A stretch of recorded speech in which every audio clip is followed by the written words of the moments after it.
I'm going to say a little bit about me and We Do Democracy before I do the what do you call it? Energizer. And I've noticed that none of the other speakers were told to do energizers even after lunch, so I take that as a personal note. Thank you very much. But the energizer is actually connected with what we do at We Do Democracy, so I'm just going to say a little bit about that. And as Eve said, I work as a senior consultant at We Do Democracy, and I've been a part of 6 citizen assemblies and 1 citizen panel, and doing it because I think it's a way of creating some change, and I believe that we need some change in the society, and if we need to solve some of the big problems, we have to have everyone on board, because the solution is actually all of us, and we need some more voices into the solution and decision making. So that's just a little bit about my motivation. We Do Democracy are a social economic enterprise, which means we work for the cause, not for earning money, but we are consultants and we consult in democratic innovation, but we're also entrepreneurs and advisors in other participant processes. That's my worst word, processes. We are only 12 people and been here for 7 years. And this is a picture of the entrance where we live.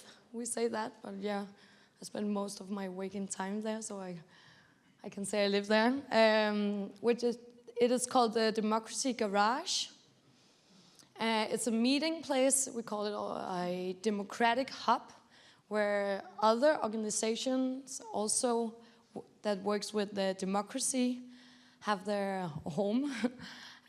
So we have around 15 different organizations working in different democratic sectors, and it is also an event place. So we have talks, we have conferences, we have poetry readings and concerts. We have a really good bakery and a little restaurant. So a lot of things is happening there.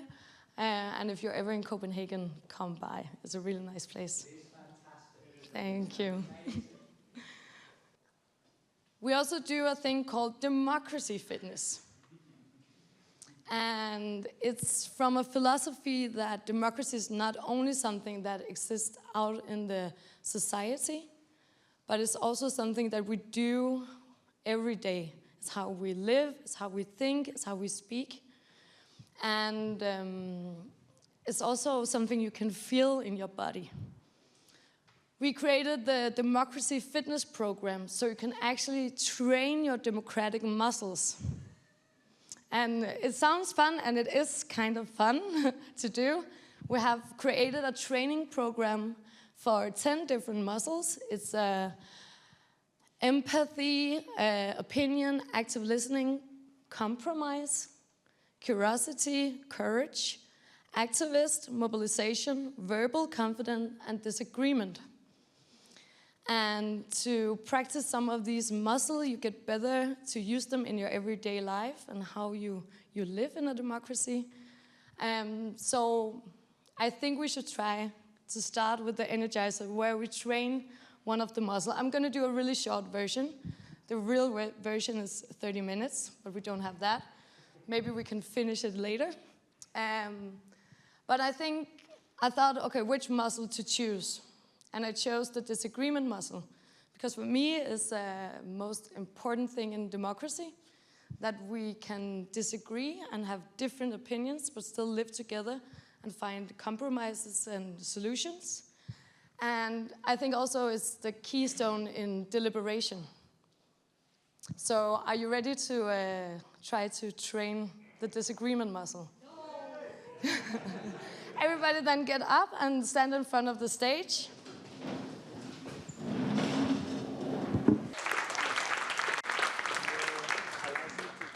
So the rest of the workshop looks like this. I will shortly introduce a case and go through the 5 different stages of deliberation. Then, like all the other workshops, you have time to reflect, a QA, a workshop, and then some time in the end for reflection in plenum. Plenum? Do you say that in English? Okay. I will say a little bit about these 5 stages, but I will dive into the 4th one because we already talked about the first 3, and Graham will say something about the last. But for me and how we work at democracy, at We Do Democracy, they're all connected because we do the whole process. We do it from the first communication with the politicians or the administration to the helping with the output and implementation. And a small disclaimer, this is not the only way to do it, but I'm just going to tell you about my experience with it, and you can feel free to be inspired, but there's many ways to do it. I think it's important to say in the beginning that also for me a good deliberative process is 2 things, 2 key things. And it's having a good process where the citizens feel ownership for the recommendations, but it's also having recommendations in the end that the organization can actually need. So we'll try to go through what we do to ensure this.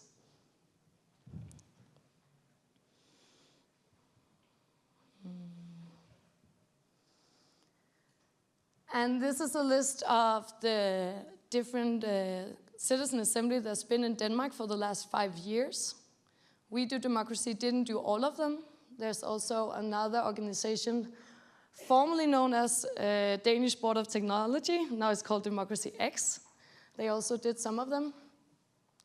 But around 20 cases, and the political environment in Denmark is really, it's an old democracy. There's a lot of psychological safety. We have a large trust in our politicians and the system, but we still see some of the tendency we see all over the world, that you have a lower amount of memberships in the political parties. You have increasing distrust to the politicians to solve real issues, and you have a low representation in the rooms where the decisions are actually made.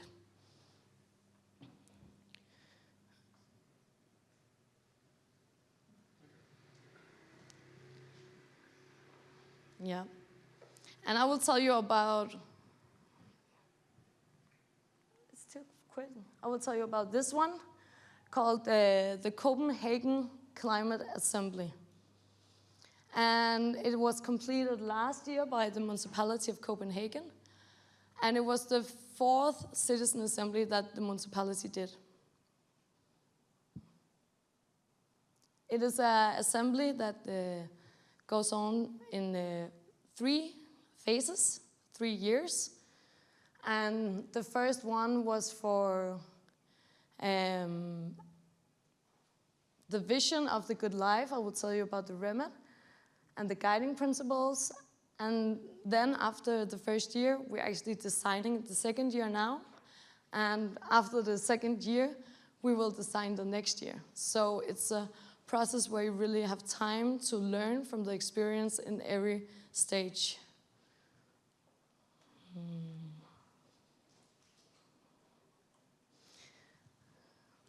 Jesus, like this. So this is the question for the assembly. What does the good Copenhagen life look like with far less greenhouse gas emissions from consumption of food, housing, transportation, and how can we get there together? And it comes from a decision made in the city council that they want to reduce the emission of greenhouse gases in Copenhagen with 50%. So they took a political choice, but they don't know how to get there. It's a huge task. In Copenhagen, we are wealthy and we consume a lot and we have a really high amount of greenhouse gas emission. So the politicians don't really know how to go and reduce it by 50%. So that's why they want to ask the people who live in Copenhagen, how do we do this and still have a good life? And then they narrow it down to 3 of the biggest areas on consumption: food, housing, and transportation. In Danish, it is called bil, bøf og bolig. It's nice. And it comes from a group working in the administration who see, okay, where is the biggest effects? So where can we ask the citizens to work with? Which area should they work with to get the biggest effect of the recommendations? And this is actually from the municipality themselves, which I think shows a good, it shows a nice picture of the power or the impact that the municipality have in these kind of consumption climate assemblies. And it is that they have the municipality as a company and their own emissions, but the big amount of emissions is from the individual consumer. So if they really want to move something, their role as municipality as a facilitator on changing the individual and business behaviors, this is where they can really create a change. And then they're just asking the citizens, so what should we do for you to actually change your behavior?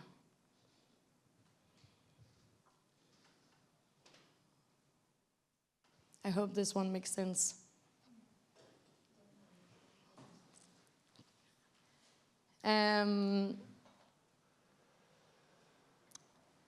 And the political process that the Climate Assembly were a part of was creating the Climate Action Plan for 2035. So up here we have the climate plan. They started developing it in 23. And the first assembly was about giving input to the development of the climate plan. So before they came out with something, they asked the citizen, what do you think of this question? And then they are using it at the administration who create the climate plan to actually make it. And then the second assembly will come out, or they will work with the feedback from the administration and also be a part of like the public hearing process for the climate plan. And then the third year will work with the implementation and mobilization in the climate plan. So they are planned really carefully in the developing of the climate plan.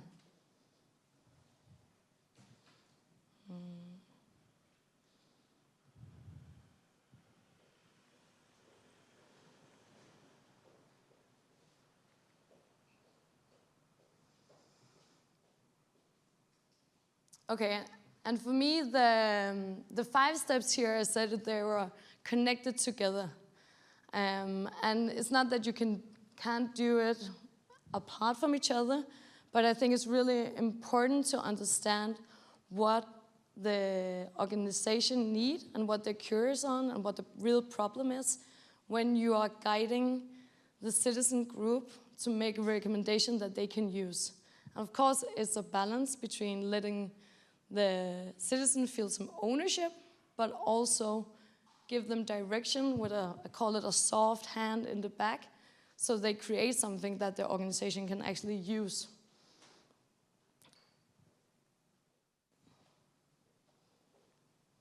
I really need to point this. So in the beginning, we had a lot of, how do you say that?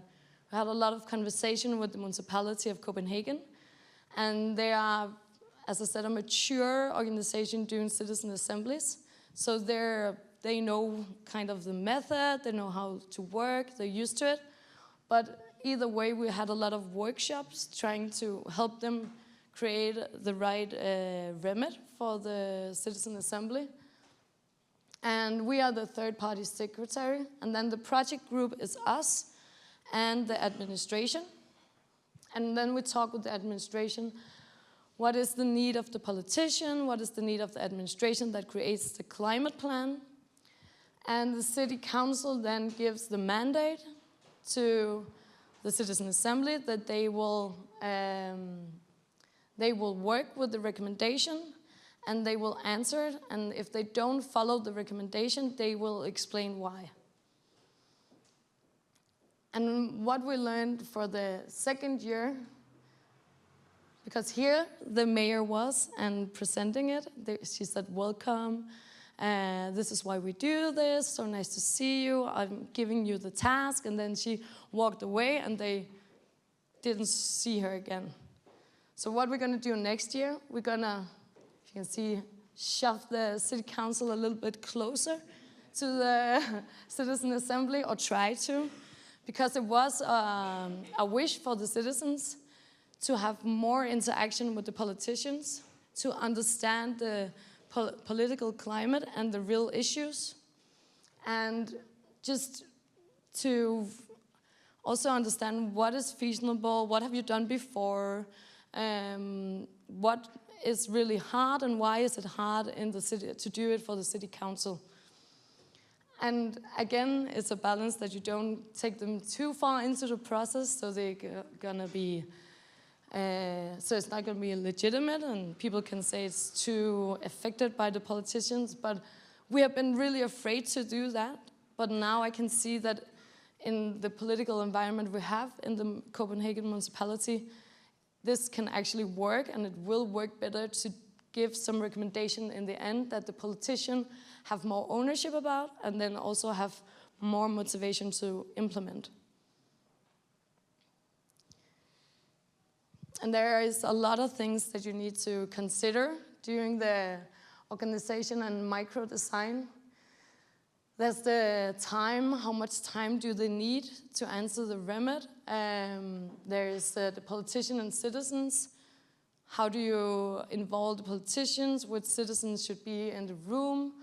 Remember that politicians are also people. Do you need to do some capacity work to learn them about the method? Do you need to do a lot of advocacy for the method and try to engage them? Do you hold a public meeting where you engage the public? We used to do that in the middle of the process. Should there be a youth representation? We talked about, is the 18 or 16, is it young enough? And for this one we did, the municipality did a parallel process with a youth citizen assembly, and Katie actually helped me a little bit with it. So thank you with that. She helped me with the decision of how to engage it in the process of this citizen assembly. There is a knowledge creation, and should we do it a hybrid, only digital, some analog?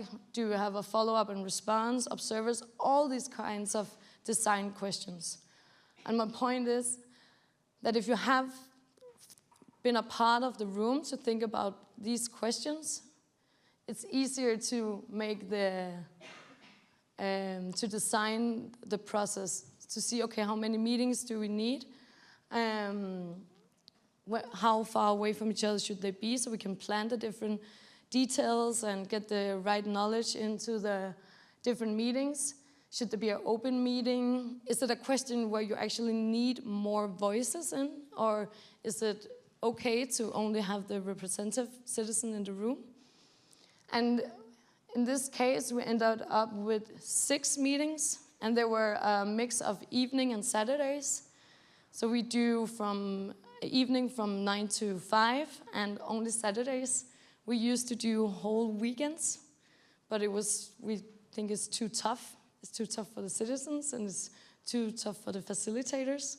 I'm not saying you can't do it, but we're trying to experiment with other ways and also to get more people to stay in the room through the whole process. We saw many young people not coming to when we were doing it for a whole weekend, and also family persons who had single mothers or also just had a partner and 2 children. It was hard to prioritize whole weekends. But this was the design of the meetings, and then the first important thing when you have designed it is to get the people in the room. And this is also a part of the deliberation in the room, to think about, do we have the right perspectives? Do we have the right voices? And here it was really important for the political climate and the legitimacy to have different attitudes towards climate. So we used I was about to say normal kind of criteria: age, gender, education, but then we used income, because you can see the difference of how you can consume in your income. And we also used the attitude towards climate, because the municipality just did a survey on what people thought about how important climate was if there was election tomorrow, and how likely they were to change their own habits towards the climate, or for the climate. So we used that, and we were saying that in the room when they came in, saying like, you are different, you have different perspective, you're different profiles, you're different people, you have different everyday lives, but we are sure that you have different attitudes. And this was really good for the people in the room, so they knew and could feel safe in the process that different attitudes were there. And if you don't have a benchmark, you can also show it in different ways. You can show it by doing democracy fitness, do some different dilemmas, or have an open conversation about it. But I think it's important so everybody don't feel that everybody agree with themselves in the room.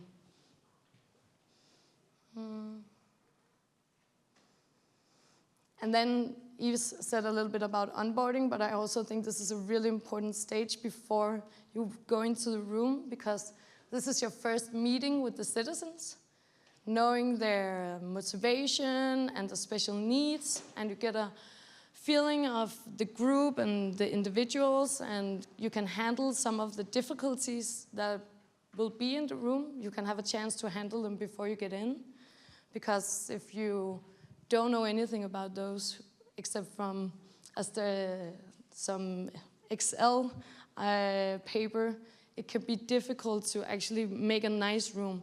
And it is important in the deliberation process. Okay, so micro-design and deliberation. I thought I would take a lot of pictures of the people and the process, but it's not really interesting to see people you don't know sit around a table and talk. We always think that, but I don't know, maybe. But this is actually our location, Democracy Garage, the big room, a round table for everyone, 6 people at the table. And to start with, saying a little bit about deliberation facilitation, because I've been asked a little bit about it, and I also heard that, or the program, there was a bit of facilitation also, so I put it in just to explain the difference on doing a deliberative facilitation. And I think that's my point also, with knowing the needs of the political organization and knowing the method really well, and knowing also where do we want to go with this process. Not in a way that you know the answers, but in a way that you know how can we make it useful. So I always picture How could the recommendation looks like when we are finished? Not what is what's the context, but how can it look like so it fits into the political process that it's going to be a part of afterwards. And in this process, you are not an expert on climate, but you are an expert on deliberative methods. So you use your knowledge of how you facilitate the process towards the goal of making the recommendation. And in that you don't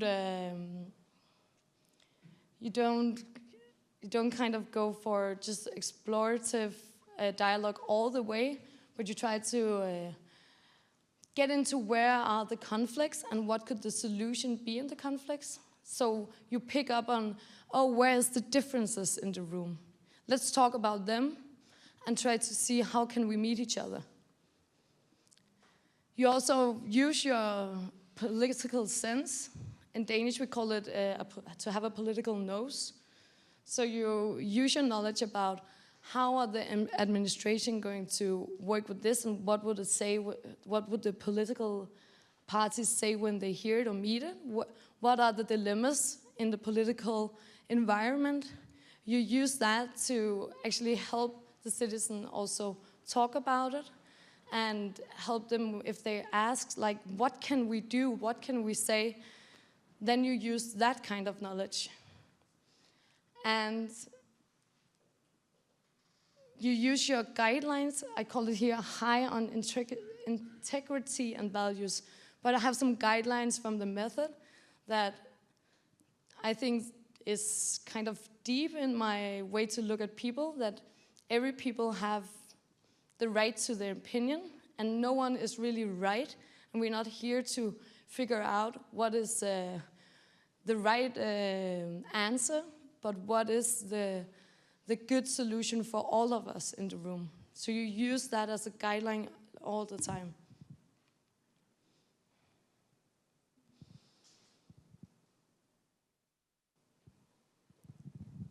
And this is just a few tips how to do it, because people say, be specific.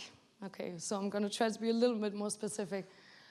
You kind of own the plan, and you are kind of a leader of the process, but you're also open for the group and the needs of the group.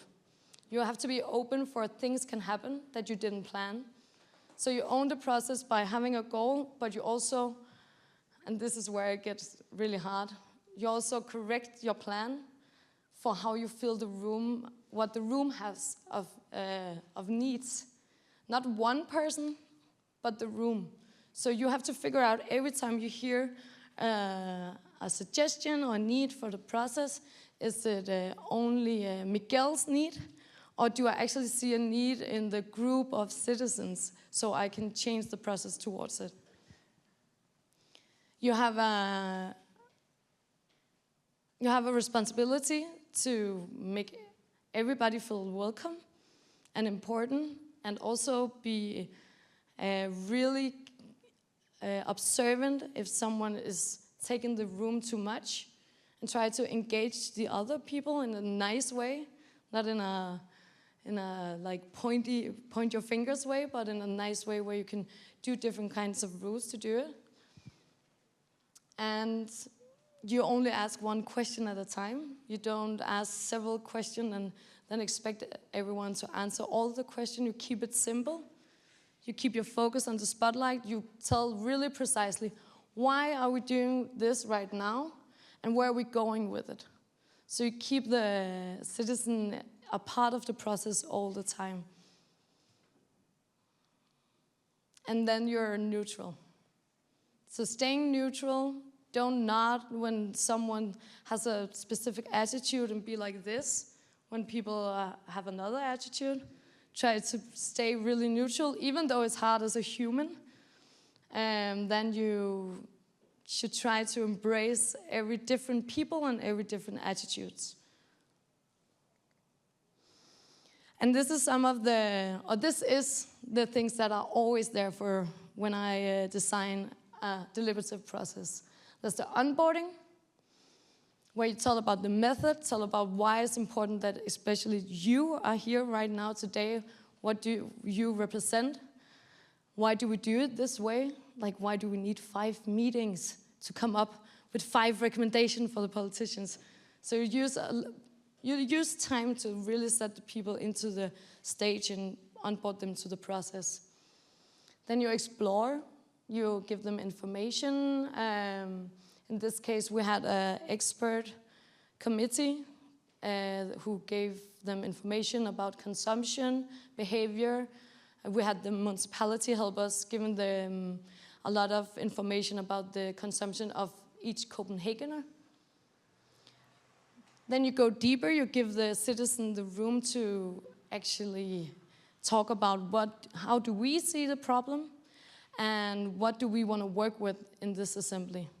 So do we want to work with these 3 categories, bil, bøf, og bolig, or do we want to do something completely else? And then you try to guide them and say, you can do what you want. This is what the municipality asks you to do, but if you feel the need to do something else, you should do that. Or else they go deeper in the question and they say, okay, this part of it we want to work with, and ask for more knowledge. Then they start to write their ideas, their thoughts, their values. And then we always have like a part of qualifying it. And that could be done in different ways. It could be having an open meeting where you engage the rest of the city. You can also invite the politician in to have a talk about their their recommendations so far. You can also ask the expert group in to give them expert perspectives. Many ways to help them qualify some of the talks that they did and the thoughts and the ideas. And then they talk about these inputs and decide what are they going to use. And also, is there something they don't want to recommend anymore? Or is there something new they want to recommend? And then they decide together. You can do it in different ways. You can vote, you can give feedback, you can move the recommendation around in the table so everybody gets to write on the different recommendations. We use a lot of feedback voting, where you can say, I love it, I can't support it, I hate it. As different kind of levels of supporting. We talked about it earlier with the fingers. And then you're closing it by launching and giving your recommendation to the commissioning part. And in real life, it looks like this. You go, you go back and forth all the time. And between every, not every step, but between every meeting, you go through the work that the citizen has done, and you look at it, you get an overview, and you think, okay, this is the work they've done so far, and this is the remit. What are we missing to answer the remit? And then you help them get there by designing or redesigning some of the process. I always start by designing the whole process, and then every time I change it. But I know that this should be there, but in different directions or different ways, and sometimes I do a little bit of some of maybe the deciding. There's a lot of things in the group that they disagree on, then you choose to spend a lot of time on deciding. But if there are no real dilemmas in the group, you can do it with a little less love or time consuming. How much time do I have? 2 minutes. And the thing about going back and forth and using your own political sense, for us is a really good way to ensure that we are in the right direction, is to have the commissioning part involved in our reflection through the whole process. And again, this is the Danish political environment. Really trust the commissioning part. The trust is really high. we know that they have good intentions. They also wrote a declaration that they will not interfere with the process in any way that could actually affect the recommendations. So what I use the commission in part to is like, this is the recommendation so far. What does already exist? Is there any question you wanna, anything in the recommendation you're more curious about knowing? Is there anything that's not there you're curious about? Is there anything that is really hard and do you want to know more about why do you want it to happen? Or stuff like that that's not about, do you think it's a good idea or a bad idea?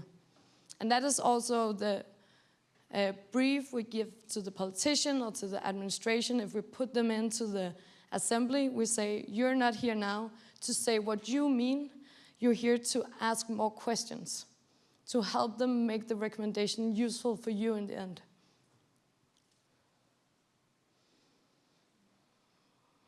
And it is kind of like great music. You can make a plan, you can have the notes and the lyrics, but if I do that, I won't sound like her. Not at first. It takes a lot of practice and doing a lot of mistakes, and it takes a lot of help. The first big assembly I did, we had a international advisory board, and it was Yves, Peter MacLeod, and Oliver Escobar, which is 4 stars in my eyes, but it was really, we asked them about every difficult decision, because we didn't know. But when you heard people who have done it before reflect upon some of the choices you have to take through the process, it's kind of like a method that you learn, some guiding lines, so you can act from them the next time you have to take the same decision. But it's really feeling the room, feeling the needs, feeling the way the citizen wants to go, and then help them create some recommendation that cover their needs so they feel the ownership, but also make them useful for the organization. Because if the organization in the end doesn't feel that the recommendations are useful and don't implement it, then the citizen will be disappointed. And this is just the end result. It was a digital report. I did some other assemblies where there were more communication, so there we also did visuals and a sound journey. But this is really like a dry digital writing report, so you could go into the administration work and use it directly in the climate plan.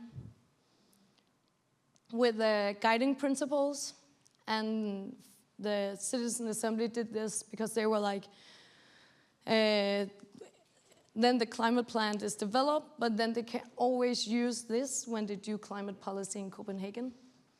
And they created the visions for the good life with a lower consumption, because they knew that they didn't have all the answers to how to get there, but they wanted to make a really clear picture of where they wanted to go. And then the recommendation actually ended up with the three subjects that the municipality said, and then they created another one, systemic change and cultural values, because in every talk and every solution recommendation, they were like, oh, but the system, but oh, what we values, what we do, so they created their own topic as well. Okay, this was me talking. So now I'm going to give you 5 minutes at the table. And when I did this presentation, I think it was really hard to narrow it down. So there's a million things you can say about deliberation. But talk about it at the tables, and we'll get back to the Q&A afterwards.